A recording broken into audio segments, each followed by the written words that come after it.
Alrighty. Why good graphics don't matter. There's always been an obsession with video game graphics ever since their inception, and as years have passed, graphical technology has improved as hardware has improved, naturally. And seeing the leaps in graphics since the early 2000s has been nothing but amazing to witness during my time as a gamer. But over the last decade, graphical improvements began to mean much less. Comparing games from 2023 to 2013, I often find that not just a few, but a lot of those games from before 2013 still look better than the ones releasing in current year. That is pretty true. I think we've reached a point where graphics, while yes, they are getting better, they're not getting that much better because there's the amount of technology that you need and raw power that you need from an individual either computer or a console is just getting exponentially more for only a little bit more better graphics. So if you think about the jump from, I don't know, N64 to the GameCube, and then from the GameCube era to the PlayStation 3 and Xbox 360, those jumps, or like PlayStation 1, 2, and 3, those jumps were massive, all right? Because you went from, and even like going from the SNES, you had this 2D, very pixelated, was 32-bit, 64-bit, was the N64, and so on and so forth, type graphics where it's just 2D and you're mostly playing platformers like Duck Hunt or whatever. And then you go to N64 and all of a sudden, Super Mario 64 comes out and all of a sudden you're in this 3D space. Mario is this polygonal 3D being and you think this is peak gaming. Final Fantasy 7, same thing. Everybody is on a background, but everybody has their own little sprite. All the monsters and the characters have their own little 3D design. And then you jump again to PlayStation 2, PlayStation 3 era, and then the graphics get exponentially better. Well, you're like, oh my god, gaming is awesome right now. You got what did you have at that time? Like Oblivion. Oblivion was awesome. You had Dead Space when it first came out. A ton of great games. And now we're in, 2023? And now, like, gaming is, the graphics of modern games are getting better and better, but it's no longer exponential. It's no longer exponentially better. It's just like, plus a little bit more. Oh, we got nanites. We got X-ray tracing or whatever. We got all this reflective technology, and granted it is better, but it also takes a lot more power from your general home console / computer to utilize. Now certainly there are some noticeable improvements if you really focus on the textures and analyze the pixels. Yeah. When comparing a modern game to one a decade old, but playing a game like Dishonored from 2012 or BioShock Infinite from 2013, or even The Order 1886 from 2014, if you didn't know any better, you'd think these games were new releases. They just don't look as dated as you might think for being 10 years old. Yet despite the technology getting better since then, very few games can top. Oh, is this supposed to, okay, so this is Mirage and this is Unity, and it's the same engine from Ubisoft, and essentially, the graphics are seemingly indistinguishable from one another. At least to me. Top these games, or even match them visually. So why is this? Well, like all things, a tool is only as good as the one who wields it. And when in the right hands, modern game development tools can produce amazingly impressive results.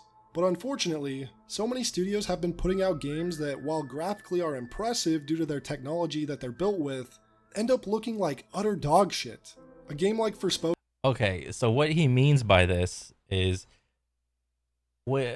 if you remember back in the Xbox 360 PS3 era, in the beginning, when those consoles first came out, the games, one of the first games I remember seeing on it was something like Viva Pinata or something like that. And then towards the end of that console cycle, you had awesome, like the graphics were so cooler looking. It looks so much better because developers were able to harness the full power of the 360 and the PS3. And the graphics of games were just better at the end of the generation than at the beginning of the generation. Same console, just people got better at their job. Broken has great graphics, but looks extremely generic and almost blinding in its visuals in a very washed out and ugly sort of way. Immortals of Avium, a game released just a few days ago running on Unreal Engine 5, is graphically outstanding, but looks like an Unreal Engine asset flip project, even though I know it isn't. The devs probably did work very hard on creating those assets, but it just doesn't come across that way. And it doesn't help that this game in particular is so visually bloated. Like, I love fast-paced games, but I can't... Yeah, there does seem to be a lot of visual clutter happening on the screen. You're just inundated by lights, lasers, runes, shields, shit that's happening. Can't tell what the fuck is happening on screen here. The visibility is just awful due to the... And there's runes on your HUD. graphical and artistic style they went for. While I understand that realistic graphics sell to the casual audience, I'm always looking towards companies that have a more distinctive art style instead, even if it is more low poly. Some wrongfully ascribe this generic look of video games to the Unreal Engine itself, but just because a game is made in Unreal doesn't mean they have to look like this. Very true. I think Sea of Thieves is a great example of a game that takes advantage of the strengths that the Unreal Engine provides, and is a beautiful game in many regards. But it still has a distinctive art style that separates it from a game like, say, Atomic Heart. It's not the engine, it's how it's being used. Ooh. Firewatch, a game made in the Unity engine, is another example of a game that's a visual treat, yet is not what I would consider AAA graphics. And to get to the main point here, No, Firewatch was way more stylized, and it wasn't so much the gameplay that drove that game. It was more the story, and it was the story. I'm a strong believer that graphics don't really matter.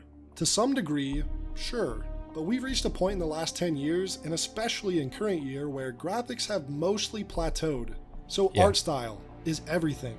And the fact that games from 10 to 15 years ago still hold up really well today is a testament to how... Yeah, so much so that a lot of game companies are simply remastering and remaking the games. true that statement is. Games like Rage from 2011 or Stalker from 2006 still hold up incredibly well, and games like Fable or Dragon Age and Kingdoms of Amalur employ... So, essentially, the more stylized and artistic the game's theme is, the longer the game will last.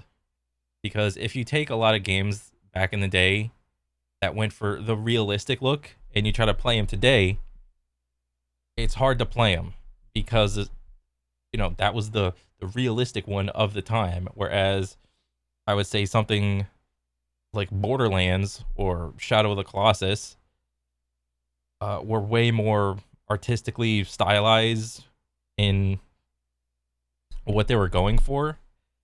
Therefore, you can play for a longer amount of time. Employ a timeless art style and visual style so they can be enjoyed for years to come. 2 years ago with the release of Elden Ring, there was some very strange rage bait online about Elden Ring having bad graphics. The graphics are dog shit. Are you sure about that? Oh, that guy. The graphics are dog shit.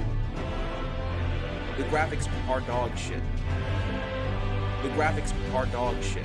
But I'd take 100 different games with an art style half as good as what FromSoft delivered before another Atomic Heart or Immortals of Avium or Forspoken. You know what's really weird? I just realized when someone says like graphics, they're referring to how the game looks. But if you were to look at like a painting or something, you don't say that painting has bad graphics, even though we just saw a bunch of landscapes in Elden Ring. That's a whole scene is what we see. You see a scene in a painting or a landscape, I'll say. Why is it that we're just referring to the graphics as this overall broad paint stroke? You know, I don't know. And I do want to reiterate something I've mentioned in my past videos, and that's that these two things aren't mutually exclusive. You don't have to pick just one. There you go. The game can have both Literally what I was amazing getting at. graphics and an amazing art style, and even high visibility. I think games like BioShock and Dishonored perfectly encapsulate that. But even games like Doom 2016 and Eternal are great looking games. And a trick I recently learned about Doom Eternal is that the lighting on the enemies are separate from the environment, so they are always lit and clearly visible, even in darker areas. This in turn makes the game look less cinematic or realistic, but is much better for the gameplay Doom serves. That is really good, because I just paused it right here. There is a lot of visual clutter in the game, but having enemies that are just lit up outside of the environment separate helps to illuminate them and make them easier to see way better. And even the art style. The game director Hugo Martin said that during development for Eternal, they had at first made the lighting come from the environment much like they did with Doom 2016. But in playtesting it felt really bad because oftentimes you couldn't clearly see what it was that got you killed. And with Eternal being a much more punishing game and more fast-paced than 2016, visibility took precedent over realism. And I think what's really important, I think that was a good decision, honestly, to take away from that is visibility really matters in games. Oh, here we go. It isn't just Immortals that has this problem. It's a problem I and many others have with many different modern games. Literally, it just blends in. Now, I primarily play PC on a 27-inch monitor like 4 feet from my face, yet oftentimes there are so many cases where it's almost impossible to see an enemy that's right in front of me. Insert that meme, what are you shooting at? Why does it feel like everyone just blends into everything? Now, some might throw out the realism argument here again, and games going for a more military sim style or something like that should lean into the fact that it's hard to see enemies. And while I can understand that to a certain degree, seeing things in real life is much different than on a screen. Yeah. Looking at a mountain range in real life versus a picture of that mountain range, your eyes can pick out much more things in person, whereas in a picture you're going to lose a lot of detail because you just have captured a 3D environment but on a 2D plane. And when you play video games, it's on a screen, which is essentially a picture. You aren't going to be able to see the same things on this mountainside. Oh yeah, it's that, you know, a screen is just a bunch of tiny little lights. Okay? If you look at something in real life, you have all the details right there. Battlefield 2042 compared to if you saw this mountain in person. I think back to the 2008 to 2012 era of FPS games, and the textures were a bit lower resolution, but the character models were often highly detailed, and it really made them stand out by having sharper objects on somewhat of a more blurry backdrop. Oh yeah, and to be honest, this is just the norm with FPS in general. Anytime a new FPS comes out and there's some sort of multiplayer in there, what does everybody do? You turn the graphics, everything to ultra low, giga low, super duper low, to where everything is plain looking, but you turn the detail of all the characters up super high so they stick out and they're easy to see. This is FPS 101. This made it almost more akin to real life because your eyes can pick out an enemy a bit easier in those older games, especially at a distance. And funnily enough, you'll often see competitive FPS players cranking their graphics down in games in order to have a bit more of a competitive edge. And while I don't think every game should look like BattleBit, it's been a lot of fun playing that game and having long-ranged engagements in my gameplay. You can actually see enemies from afar, or see wait a sec. See someone when they peek out. What? Out from the. I mean, all this, to be fair, I know you're talking about like all the landscape and like the people, but this doesn't really help. All this muzzle flash or whatever it's called. Yeah, this is no fun either. Side of a building, and it feels great to have some of that long-range gunplay in a Battlefield-style game again, like I did back in Bad Company 2.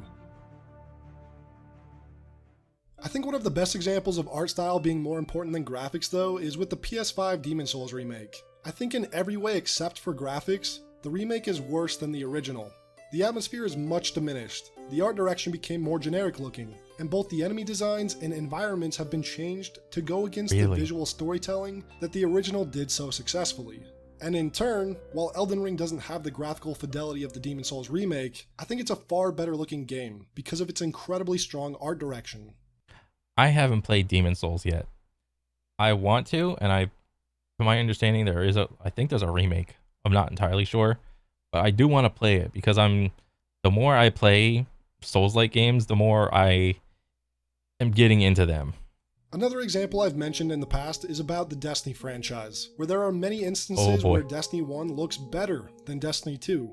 The art direction and lighting of the sequel leaves the game feeling a bit more plastic than its predecessor. And while there is definitely some incredible visuals inside of Destiny 2 areas, it's when comparing places inside both games that you can really start to notice just how big of a drop-off there is in the sequel. Oh wow, yeah. Several shots on the Cosmodrome or the moon are noticeably uglier, and even in the reprise Wow, he is so right. I don't even play Destiny, but he's actually right with this. raids like King's Fall, great use of shadows and contrasting colors from the original are now washed out and missing detail in the sequel. Some of my favorite games visually are ones that use an almost cartoon aesthetic, like Overwatch, which has a very Pixar-esque look, or games like Kingdoms of Amalur, or the Fable games, or a game like Alice Madness Returns. These games all hold up incredibly well today. Or hell, even to give a tip of the hat to World of Warcraft. You know, World of Warcraft still looks pretty good for an MMO that's been using the same engine for years and years. All right, it's cartoony, it's stylistic, and for that reason, that's why it's lasted forever. Today, their visual designs have stood the test of time and can be played today without feeling too dated, due to the strength of the art direction and atmospheric design.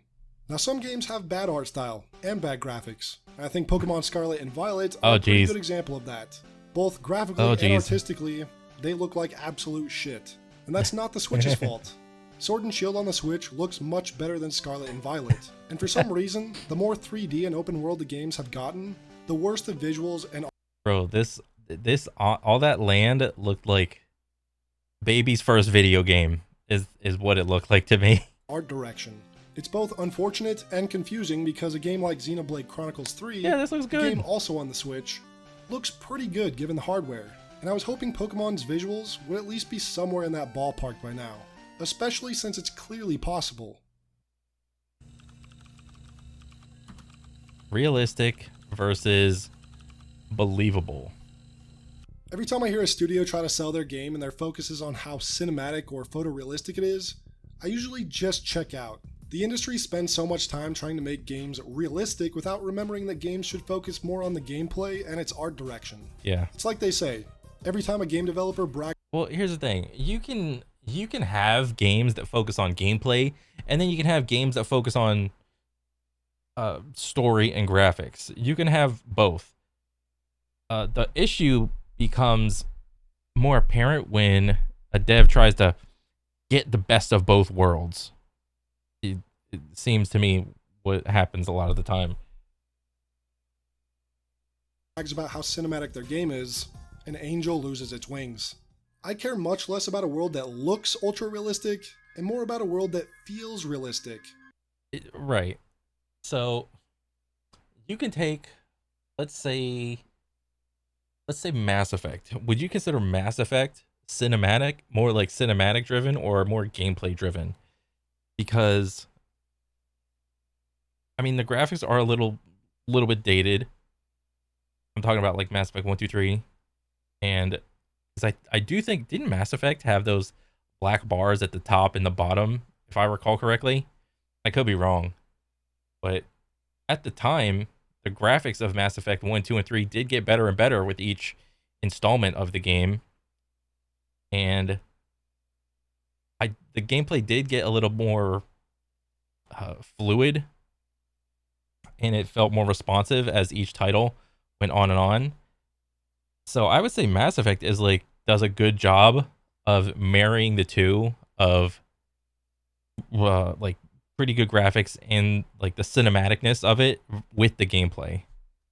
With a clear, cohesive art direction and world building through its environmental storytelling. And I think sometimes people confuse themselves into thinking a game that looks realistic is more immersive, but I think that has very little to do with making a game immersive. It's more about believability. Well, an easy way to get a little more immersive in a game, like just pure immersion, is like that scene right before, like right here. Just delete the HUD. All right. if you want your player to just get lost real quick, just delete the HUD and do a little bit of storytelling, a little bit of exposition right here where they don't need their HUD. All they're doing is watching what's going on, and boom, you're immersed. Easy peasy. Game immersive. It's more And then all of a sudden the HUD comes up. You got these little things right here, and then I guess I'm supposed to do stuff possibly. about believability. Oh, and there's the other little thing prompt. All of a sudden, I remember I'm playing a game. All right, whereas before, this was deleted, and it's like, oh my god, I'm being sneaky. I'm immersed. Feels good. And then, okay, they're done telling the story. Now give the control back to the player. Do the visuals, sound design, music, and tone of the game mesh well? If so, then that's all that's needed to immerse someone. Oh yeah, and to be fair, Skyrim had a pretty minimalistic HUD as well, because wasn't it, I think when you start sprinting or just walking, and you're like, you put your weapons or your hands away if you're a magic dude, when you put all that stuff away and you're just walking around, just looking around, your HUD just fades away, and it allows you to just soak in the environment, all the graphics, so on and so forth. You still got the compass up here, which is fine, you know, but if you're just like, whenever you're ready to engage in combat, the HUD will just pop back up, which is fine. Going back to Atomic Heart for a second, I think a big reason why it failed to immerse me is, despite its impressive visuals graphically, the game's tone and art direction feels very generic, and it pales in comparison to BioShock at every turn. And I make the comparison to BioShock because obviously it was a very clear inspiration and is often compared to BioShock, but in Atomic Heart, the Unreal Engine technology is all that's selling that game, because the story, the gameplay, and the atmosphere feels pretty uninspired, which is unfortunate. It's a game that otherwise could have been really interesting, if helmed and directed by the right talent. Sometimes I look at games from 2014 and 2015 and think that visuals peaked back then. True. What do we got? We got Assassin's Creed Unity, Dying Light, goated game. Phantom Pain did not play. Second Son didn't play. Witcher 3 didn't play. Batman Arkham Knight, goated game. Yeah, but I've seen gameplay on all these games, and all these are exactly what he's saying. This is where the peak around this era happens. There's of course exceptions to that in recent years, but I think it's a bit wild that Assassin's Creed Unity from 2014 somehow still has more striking visuals and lighting than the newer games. The Order 1886, despite being a fairly average game, looks absolutely amazing, much better than a lot of Unreal Engine titles in recent years.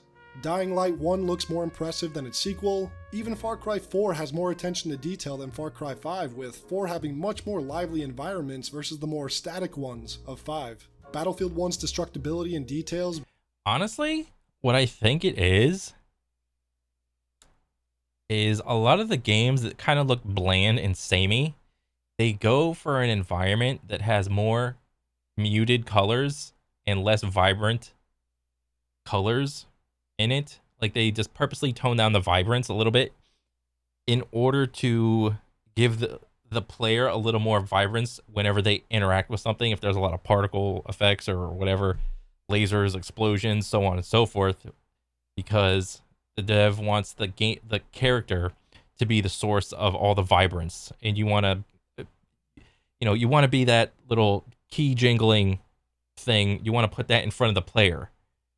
You know, if all these environments are just vibrant at all times, and then you got a character that can do all these crazy things, they can just shoot fire, lasers, and all out or whatever, the game could be perceived as being a little more cartoony if there's too much vibrance.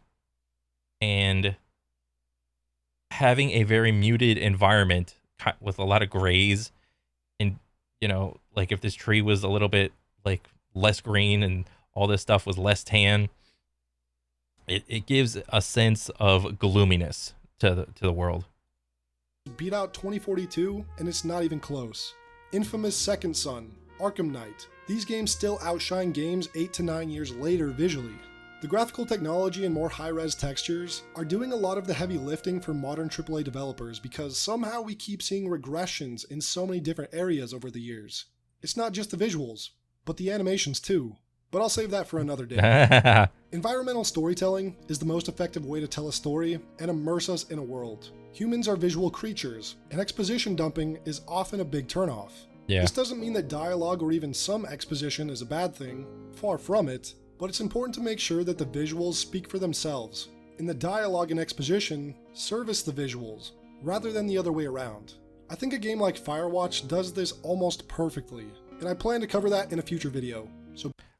So much the same way that the saying is true of movies, show, don't tell, it can probably be extended into games when it comes to telling a story about your game. You want to show the player what's happening, not tell them what's happening. So that's probably where that's coming from. So be sure to subscribe so you don't miss that one. Thank you guys for watching. Leave your thoughts on the discussion of art style versus graphics in the comments section, and I'll see you all in the next one. It just depends on what kind of game you want, or what type of experience you want out of a game. You know, some games the graphics are better than the art style. Sometimes you want to play a game where the art style is better than the graphics. And I don't think one is better than the other. However, if it's possible to get the best graphics with the best art style, I would say go for that. But if you had to choose, then I would probably go for something with good gameplay and a better art style than something with good gameplay and better graphics. So this is my 2 cents or whatever. There's another good one from November Hotel. He's awesome. Does good stuff. I love watching his shit. But yeah, go check him out, man. So that's pretty much it for me. All right. So I'll catch you guys on the next one. All right. See ya.